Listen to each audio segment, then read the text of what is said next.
Morning, Sundar. How are you doing? I'm good, Sathya. It's been a while, since we met on this podcast and talked about various interesting topics for our viewers. And today, Satya, promises to be very interesting. But before we start, I want to ask you a question. Have you heard of the Yes Man? Oh, sure. I heard about Yes Man. Lot of Yes Man. Yeah, I think you're referring to the Jim Carrey movie of Yes Man. There is Oh, one no, Yes no, Man no. I know, and there's No, another Yes Man I also know, which where we keep saying yes to our bosses. correct. But I'm referring to a very interesting forward that I received on WhatsApp a couple of days ago. And this is on a book review called The Yes Man, The Okay. Untold Story of Rana Kapoor. Right? It's about Yes Bank. So I thought it's a very interesting story, and the article seemed very interesting actually as to what happened to Yes Bank. And I thought it's a good opportunity for us to touch upon Yes Bank as a topic for today's discussion. But why Yes Bank, Sundar? Isn't there a lot of other banks to be discussed? Why do you want to pick Yeah, up of Yes course. Bank? Very interesting question, Satya. See, the last 2 decades in the banking industry in India has been dominated by private sector banks. I think Hmm. we all know that a lot of market share has been taken over by the private sector banks, and there's fantastic, success stories among private sector banks in India, where both the lending as well as the depositors profile has gone from the public sector to the private sector banks, right? Right. And Yes Bank was one such stupendous success story, in the last decade or so, last 12 to 14 years. Very successful story, but suddenly something went wrong, and the bank, kind of collapsed. So I thought it Hmm. would be interesting for us to take it up to see, what exactly went wrong, why it went wrong. Just as a very interesting case study among the private sector banks, which have really been the high flyers over the last 2 decades in the Indian stock market and in the banking industry. Very quickly, just to get started, Satya, the Yes Bank story started in 2003 when Hmm. brothers-in-law Rana Kapoor and Ashok Kapoor actually incorporated the bank, and it was a great story. It started off on a very positive footing. A lot of flagship investors came into the bank, and it was all great going till about 2008. 2008 there was a minor tragedy. I mean, I should not say minor. It was a big tragedy because Ashok Kapoor was unfortunately gunned down in the 2000. I mean, the 26/11 terrorist attacks in Mumbai. If you recall those Oh, the terrorist Taj attacks, attack. yeah, Taj, yeah. So he was gunned down, and that was a big blow for Yes Bank. But Rana Kapoor seemed to recover from that pretty quickly, and he was a very very aggressive guy. I mean, very business savvy guy, very aggressive guy, and he had a very aggressive expansionist kind of a banking strategy. And by 2011, Yes Bank was in 164 cities across India and growing very rapidly. You can imagine in about starting from 2003, in about 7 years, they really penetrated the market in a very big way, right? And by mid Hmm. 2018, Yes Bank had become very, very successful, right? And the stock price was at an all-time high of about 393 rupees. And Kapoor was still holding about a 4.34% stake in the bank at that point in time. What did trigger the collapse here, Sundar? Was Yeah, it I'm it coming was to going that. well? See, the collapse was actually triggered sometime in 2018 through whistleblower complaints saying, the loans of the bank were not really tenable. There were some dealings which were, not kind of above board. Things like that. So those murmurs actually started the downfall of the bank.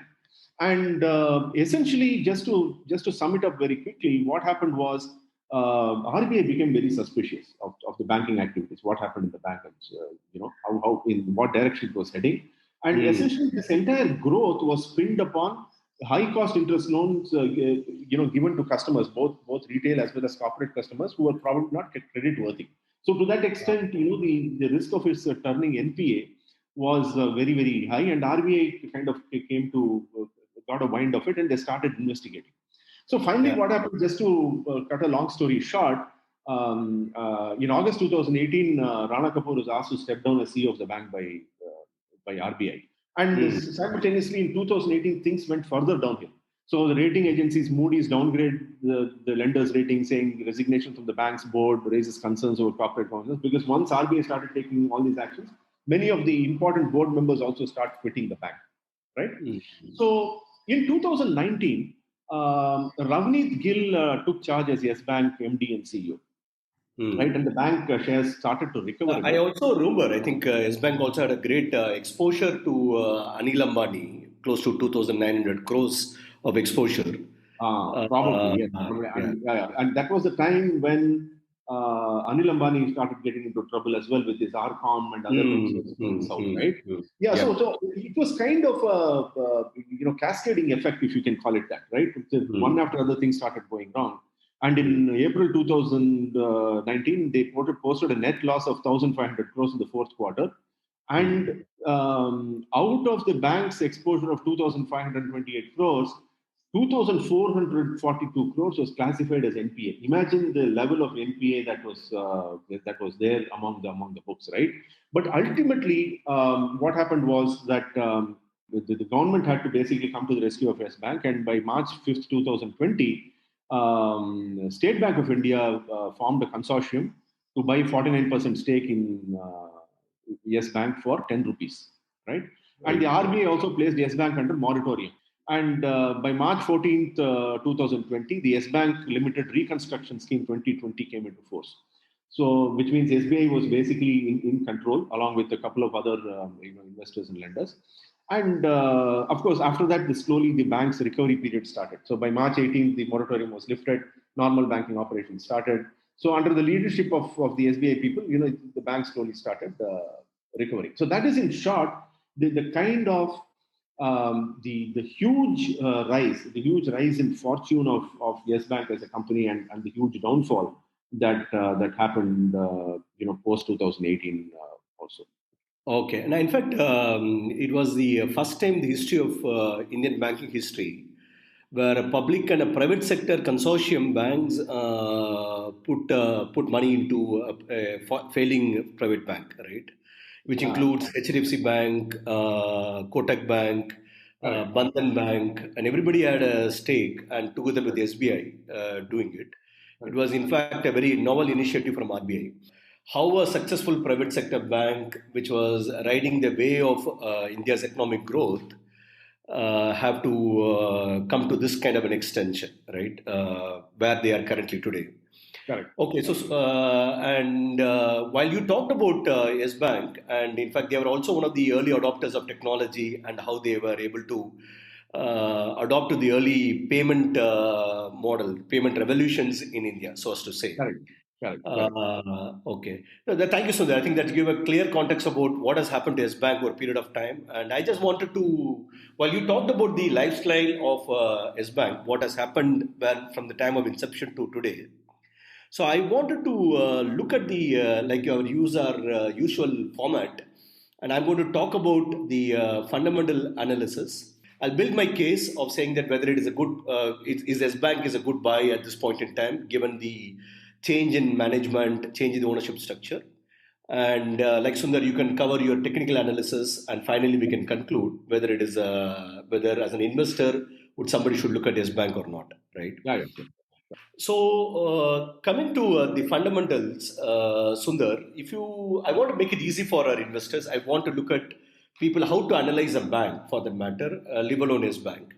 So, primarily, if you see a bank, we go to a bank primarily for three functions. One, to safekeep our deposits, and secondly, to borrow money from a bank for some of buying certain assets, right? Could be a asset like a house, or asset like an auto loan, or could even be a personal loans.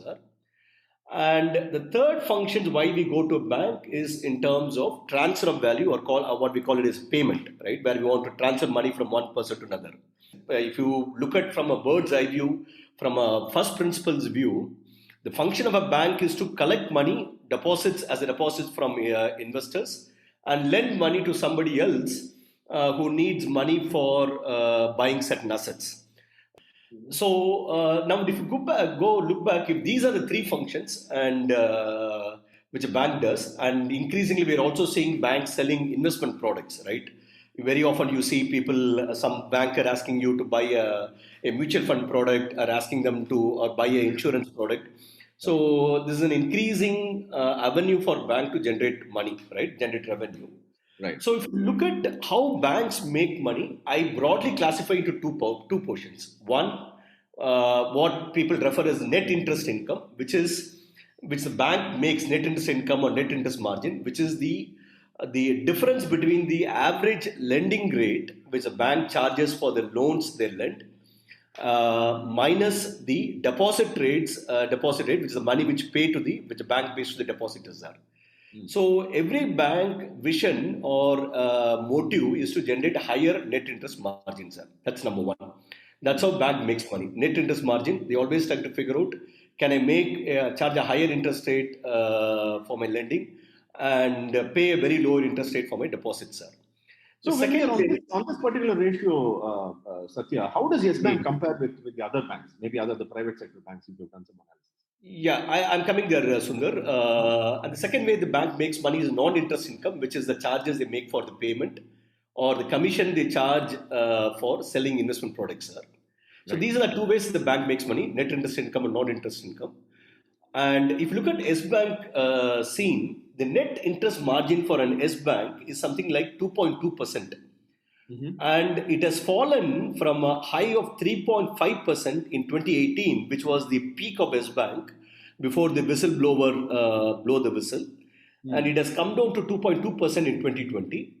And if you compare the 2.2%, which is net interest margin for S Bank, compare with the best ranked bank, private sector bank like HDFC Bank. HDFC Bank has a net interest margin of 4.3% and SBI net interest margin of 3.2%. So Sundar, now you may ask a question here, how did it even fall from 3.5 to 2.2%? Yeah. The answer lies in what you asked me earlier, that there is bank always prefer to have look for something called a CASA ratio, right? Which is the total current account and the savings account deposits ratios as compared to the total deposits a bank holds with all the deposits are. Right. And if you look for S Bank, the CASA ratio is something like 26.6%. And if you ask me what is for HDFC Bank, it is something like 42%. Wow. And an SBI is something like 45%. And it has fallen for S Bank from way back from 37% to 27%. Close to 10% fall of the CASA ratio, which means a lot of people who are holding current account or a savings account are closing their account with this bank and moving to other banks, safer banks, which has resulted in reduction in the net interest margins, which has resulted in reduction in the profitability of the banks, right? That gives me a first red flag for a bank like S Bank. That's number one. The second way what someone has to analyze is something like a net NPA, non-performing assets, which tells you whether the money which the bank has lent to someone, whether it is a corporate or to a retail, the NPA ratio is something like 5.03% for S Bank in 2020. And if I want to compare a best trend private sector bank, it is like 0.9%. Compare what is 5% for an S Bank with 0.9% for HDFC Bank, which is again a red flag for me. So while you might argue that this is all because of the bad lending practice of S Bank, so it's a red flag both from a net interest margin. One, it's a double whammy impact for S Bank. People where the deposit which gives attract low interest outgo for the bank, people are moving out from the bank. The credibility of the bank has come out, so net interest margin is compressing, and NPA is increasing. And and the third factor, which is again a key warning sign for me, is about the fall in the non-interest income, which is the income which the bank generates by either from a payment charges or the bank charge in terms of selling commission-based products. It has fallen from 5,000 crores in 2018, close to 3,000 crores in 2020, close to 51% fall, right? Close to 51% fall. So in fact, it is not even double whammy impact; it is a triple impact for the bank. Why would that concern you, Satya? Because I would assume that if a bank is more focused on their core operations of lending and actually getting deposits, right? A fall in the fee-based income, while it impacts the revenue of the bank, what correlation does it have to in terms of the credibility or in terms of the reputation of the bank? That's a very interesting question, Sundar. But if you look at the revenue split between an Right. interest income and a non-interest income, increasingly for all the banks, it's very uniform, right? It's very uniform, whether it is private sector or a public sector bank like SBI or a private sector bank like Kotak Bank or HDFC Bank. The split of revenue between interest income revenue share has been increasingly, it has been showing a consistent trend of decreasing trend, and there is an increasing trend in non-interest income, right? Which Right. means the banks are increasingly focusing on fee-based activity than a fund-based activity, Right. because there's a lower risk in selling a fee-based activity, right? Like selling a commission, there is no risk for a bank vis-a-vis lending a loan, right? So there is an interesting observation which we observed in both private sector and public sector banks, how non-interest income has increasingly contributing to the revenue of the banks there. So it is showing me a warning sign for me in terms of even the non-interest income has fallen close to 51%, right? So to me, across all the three angles, whether it is the fall in the net interest margin or the increasing NPA and fall in non-interest income, it has given me a huge warning sign from a fundamental aspect of whether it is a warning sign for me when I analyze as banks are, right? So before I give my verdict, I want you, Sundar, to give your verdict on what do you see from a technical analysis perspective.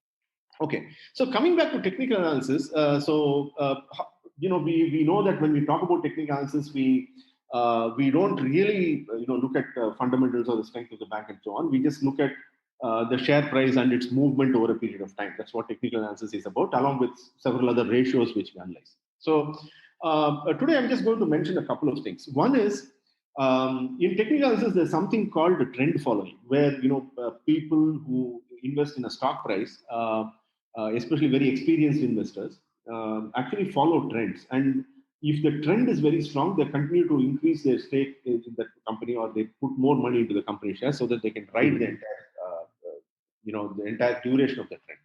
When we talk about uptrend in the market, we talk about a kind of a step up direction on a consistent basis, whether you look at a monthly chart, a yearly chart, what a weekly chart, whatever chart you're. Okay, so as I was mentioning, Satya, the classic upward trending pattern started in S Bank around 2012. And after a brief blip in later half of 2013, beginning of 2014 was really the start of a phenomenal rise in the S Bank share price, where it went up from almost 25-30 rupees to all-time high of almost 400 rupees, almost 372 odd rupees in August 2018. So you can imagine over a 5-year, it was a classic upward trending case where if you are a trend follower, and you invested in S Bank shares, even at periodic intervals during that time, people talk about SIPs and all that. If you had actually done that, you would have made a lot of money. It was almost a 10-bagger during the 5 years, and that's a huge compounding kind of an effect that you had on your capital, right?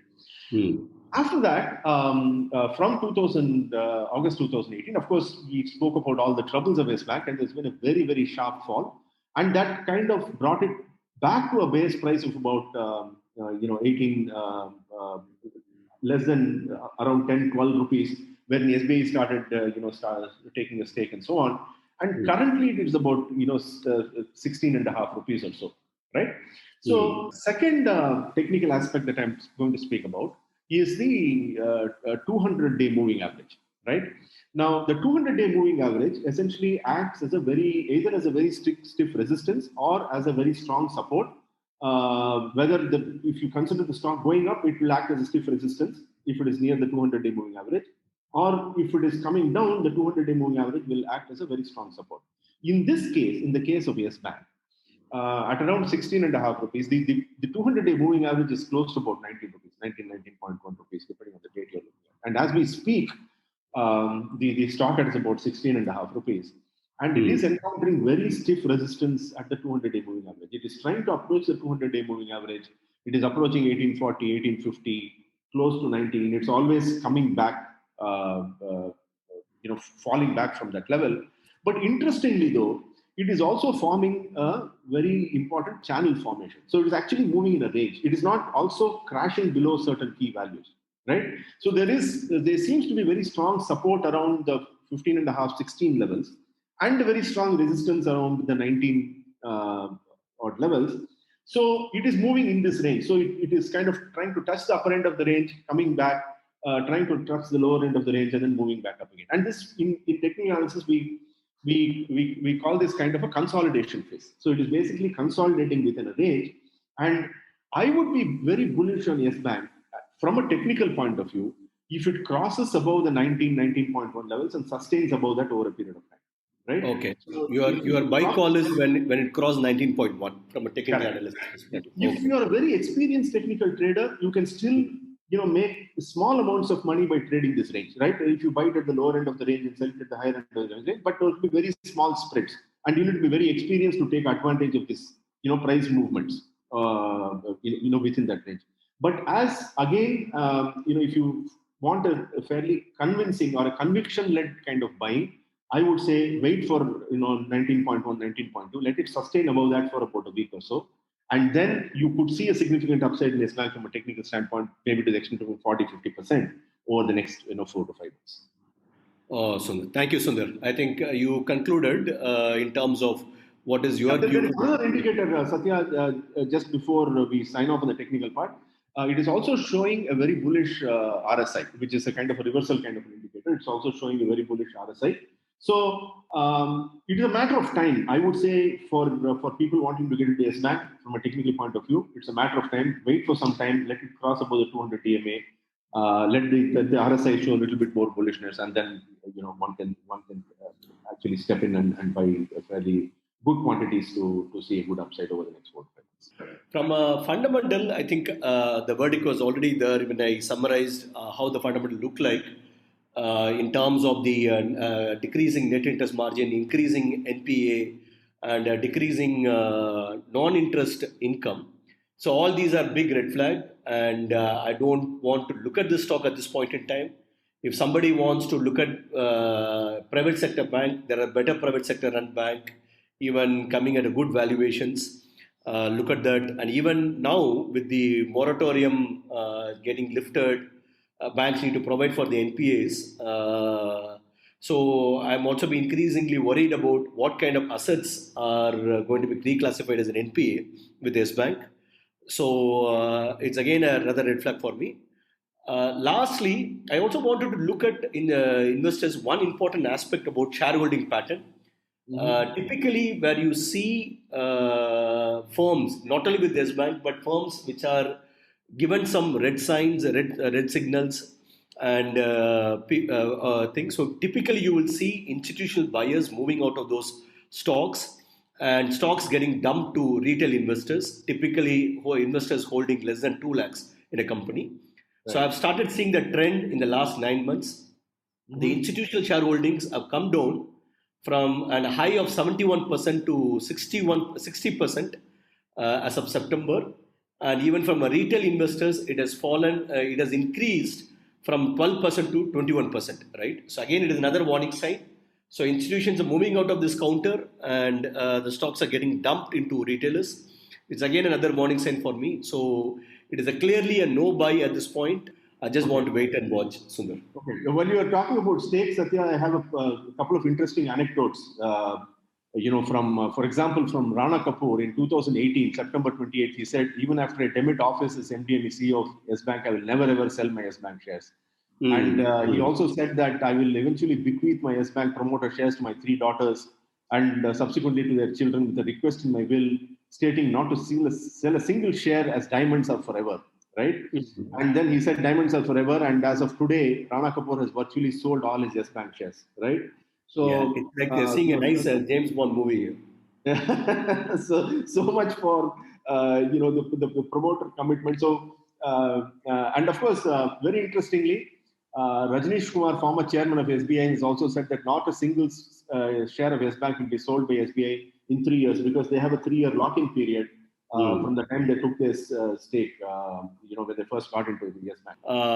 So it is, from a fundamental perspective, is a no buy. From a technical chart indicator, Sundar says wait for the price to cross 19.1, which is a 200-day moving average.